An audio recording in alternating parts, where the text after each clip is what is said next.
15 dead, 400 hospitalized in San Diego after illegals' disturbing surprise. Officials in the liberal Southern California city of San Diego have declared a state of emergency during the popular vacation weekend for the tourist town, prior to admitting the problem believed to have been caused by illegal aliens in the area. 15 people died and a whopping 400 are hospitalized. California is one state which has led the charge against President Donald Trump's crackdown on immigration by deliberately giving illegals a, quote, sanctuary to escape to after crossing the southern border into the United States. With that as their priority, they inadvertently invited to much more than a flood of new residents, which Trump has warned about. San Diego did things their way and now are suffering the horrific cost of that detrimental decision. As many Americans were packing up for the long weekend to celebrate the final holiday of the summer, officials in San Diego were dealing with a devastating issue.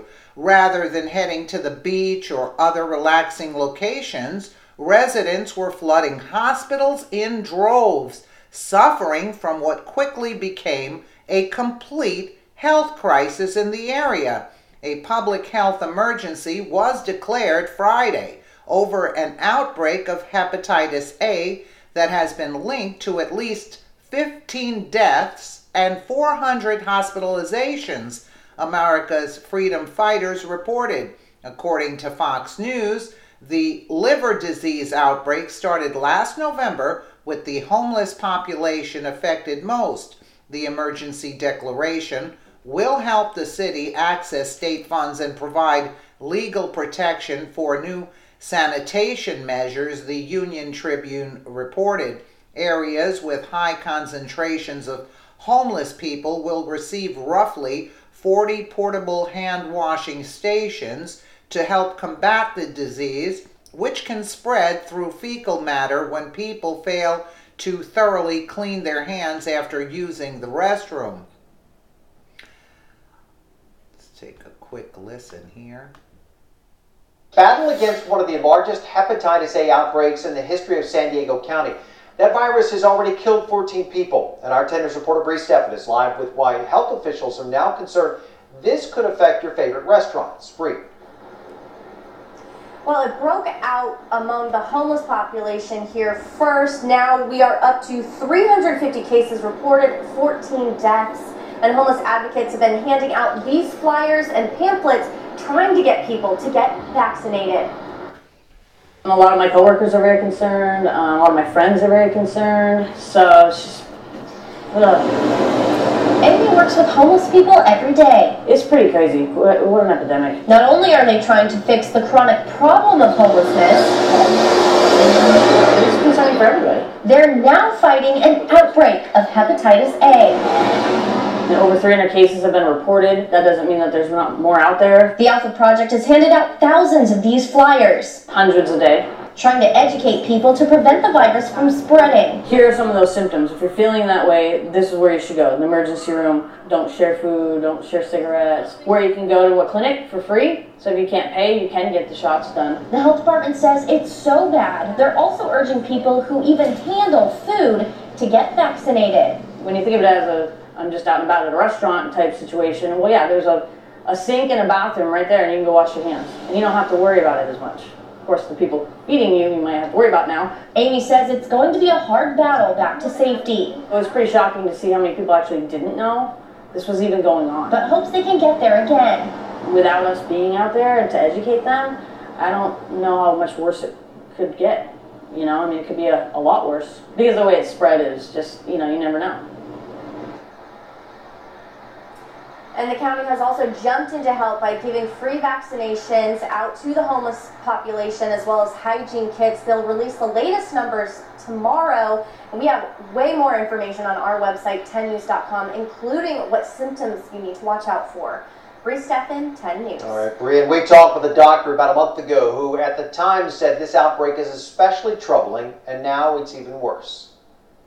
because it's not just limited to the community or the homeless population. They're coming in contact with the people in the hospital, then they get discharged, they're still infectious. Again, hepatitis A vaccines are available at county health clinics. So now they're pushing vaccines also. Isn't that precious?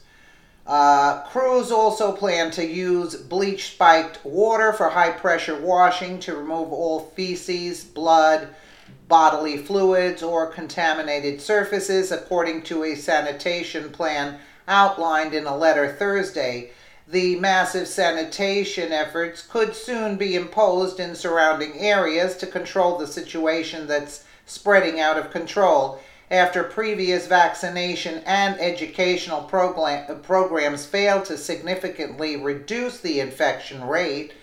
And with death reports spiking in recent weeks, San Diego decided to mimic a campaign used in Los Angeles, which is home to tens of thousands of homeless, in an attempt to curb the outbreak, Fox News explained.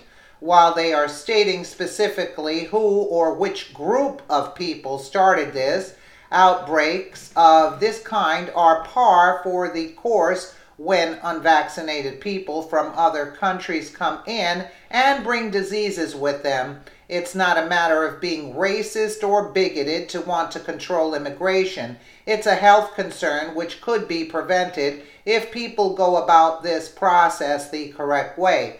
The backup efforts to curb the problem, as previously explained, was too little and too late.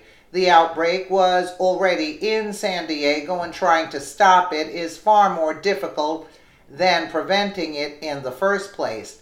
Today is Hep A, but next it could be something worse, which is what President Trump is trying to be proactive about with all of his anti-illegal immigration efforts. We've already seen the introduction of ancient disease brought into America with the influx of the Muslim refugee program that former President Barack Obama was adamant about. Prodcons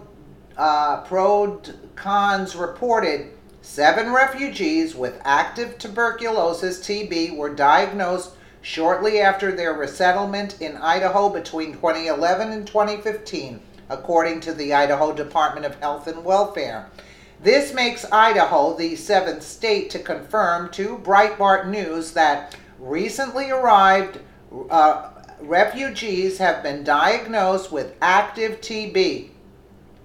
The other states in which recently arrived refugees have been diagnosed with active TB include Louisiana 21, Florida 11, Colorado 10, Indiana 4, Kentucky, where 9 were diagnosed in one county, and North Dakota, where 4 refugees who resided in the United States for less than 5 years were diagnosed in one county.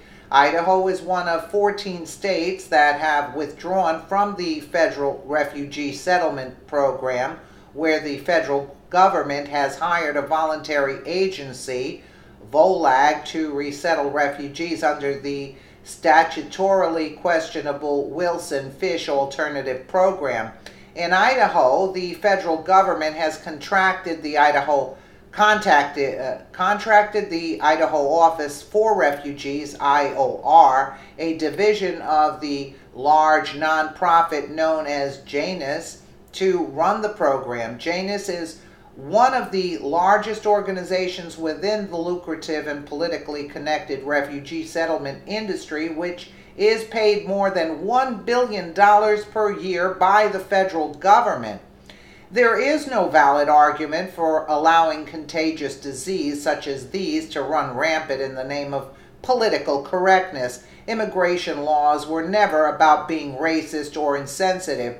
They were created for a reason, and to control of a potential outbreak is just part of it.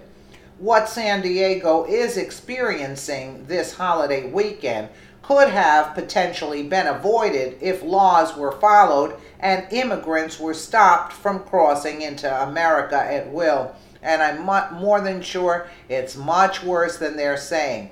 And didn't we know about the little surprises that they left in Starbucks coffee? because the Muslims were not washing their hands properly.